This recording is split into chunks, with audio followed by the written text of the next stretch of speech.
You know, for the last 10 years, choosing a smartphone really came down to a simple choice between two totally opposite ideas: a locked garden or a completely open playground. Well, that choice, it's disappearing. Okay, so let's really get into this. If you've had a smartphone at any point in the last decade, you've been part of this unwritten rule, right? You picked a team, Apple or Android, and you knew exactly what you were getting into. But that super clear line in the sand, it's getting all blurry now, creating this weird paradox that's totally reshaping the phone in your pocket. Seriously, what used to be closed is now opening up, and what was once totally open, well, it's starting to close. So, what was this old rule we all lived by? It was a pretty straightforward trade-off. On one side, you had Apple's iOS. Just picture a beautiful, perfectly manicured walled garden. Everything inside is safe, it's simple, it just works. But you can't really change the layout of that garden, and you definitely can't bring in your own plants from the outside. It's a closed system, simple as that. Then, on the other side, you had Android. That was the open playground. You could do pretty much whatever you wanted. Change the entire look, install software from anywhere, tinker with it until you were happy. The catch? All that freedom came with a bit more complexity and, some potential security risks. The point is, you had to choose a safe but rigid experience or a free but maybe risky one. But here's where the story gets its first major twist. Apple, the company literally famous for its closed-off world, is starting to open things up. The walls of that garden aren't just getting windows anymore, they're actually getting doors. And if you look at this timeline, you can see this didn't just happen overnight. It wasn't some sudden flip of a switch. Apple has been on this slow, very deliberate journey. It started pretty small back with iOS 14, which finally gave us widgets on the home screen, something Android folks have been enjoying for ever. Then iOS 16 let us play around with our lock screens. And now, with iOS 18, we can finally put our icons and widgets wherever we want on the home screen, breaking free from that strict grid. It just goes to show you, Apple is slowly but surely adding layers of customization that honestly used to be completely unthinkable for an iPhone. But these visual changes are really just scratching the surface. It's kind of like changing the paint color on a house. The really big change, the fundamental shift, is happening to the house's foundation. The operating system itself, the very core of how an iPhone actually works, is becoming more open. And the absolute biggest example of this is the idea of third-party app stores. So, what does that even mean? Well, for years, the only place to get an app for your iPhone was Apple's own app store. That's it. A third-party app store is just another digital shop, one run by a totally different company where you can browse and download apps. Think of it this way. If Apple's app store is the giant official shopping mall in town, a third-party app store is like a cool little independent boutique opening up down the street. You just have another place you can go to shop for apps. So what does this actually look like in the real world? Well, for now, this is mainly happening in Europe because of some new laws over there. iPhone users can now install apps from these new marketplaces. A perfect example is with games. You could download a game like Fortnite straight from the people who make it, Epic Games, instead of having to go through Apple. It also means you might be able to get useful apps that Apple might have banned in the past for one reason or another. It just gives you more choice and more control over your own device. All right, so just as we're getting used to the idea of a more open Apple, the complete opposite is happening on the other side of the fence. Android, that wide-open playground we were just talking about, is starting to build fences. The freedom that literally defined it is slowly being reined in. Now, to really get this, we have to understand a term, unlocking the bootloader. So think of the bootloader as the master lock on your phone's software. The manufacturer puts it there. Unlocking it is basically like getting the master key to the whole building. It gives you complete control to change anything you want, even installing a totally different version of Android, which people call a custom ROM. Let me put it another way. If the standard Android is the Windows that came with your computer, a custom ROM is like choosing to wipe it and install something totally different, like Linux, to get a whole new set of features and a different look. For years, this was like the ultimate freedom for tech lovers. But getting that master key is becoming way harder. As you can see here, the big manufacturers are putting up all these new roadblocks. Take Samsung, for example. In a lot of places, they've just removed the unlock button. It's not there anymore. It's just gone. Meanwhile, Xiaomi, which used to be a tinkerer's dream, has made unlocking this whole complicated process.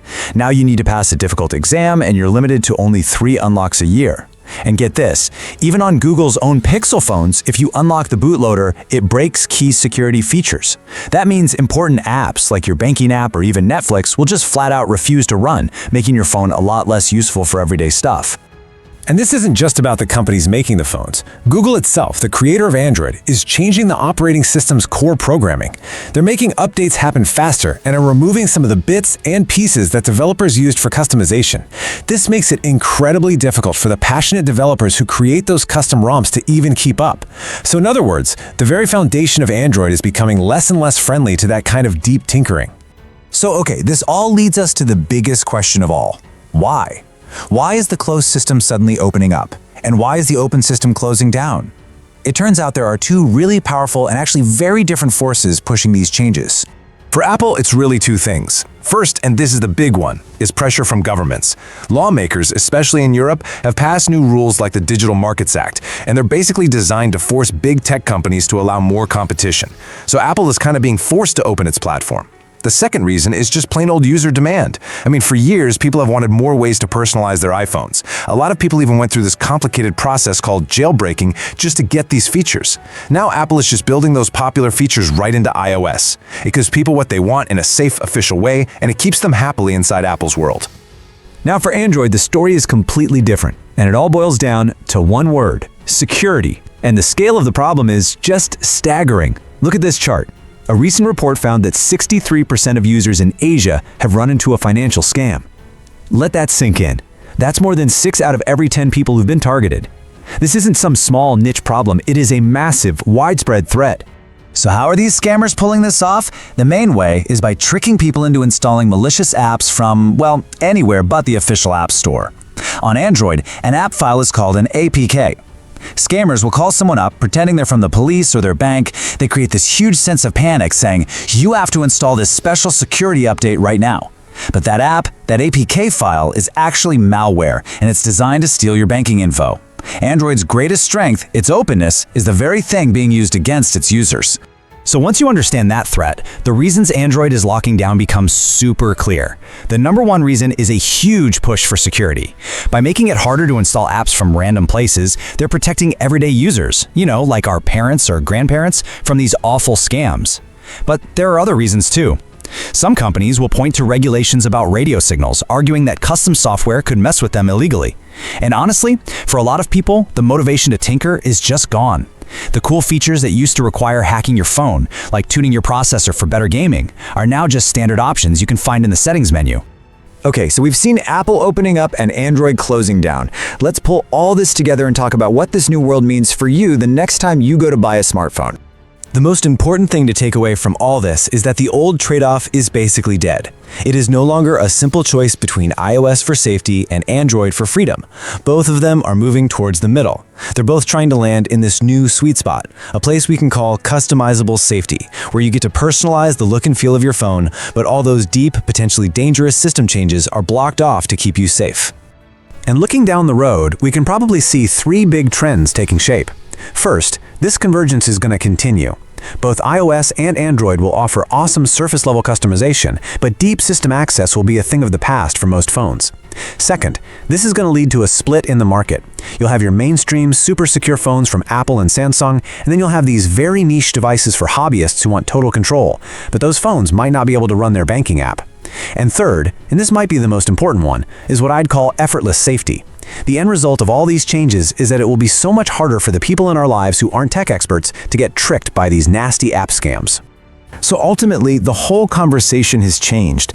The debate really isn't about whether a phone is open or closed anymore. The new, much more important question is about finding that perfect balance between the freedom to do what we want with our devices and the very real need to be kept safe in a digital world that's just getting more and more dangerous. And that leaves us with one final question for you to think about. In this new age for smartphones, where all the old rules have been erased, what do you personally value more? Is it the absolute freedom to control every single aspect of your device, even with the risks that come with it? Or is it the peace of mind that comes from total safety, even if that means giving up some of that control? In this new smartphone world, there really is no easy answer. If you enjoy this video, please like, share, subscribe and hit the bell to the later update from my channel. Thank you for watching till the end and see you in the next video.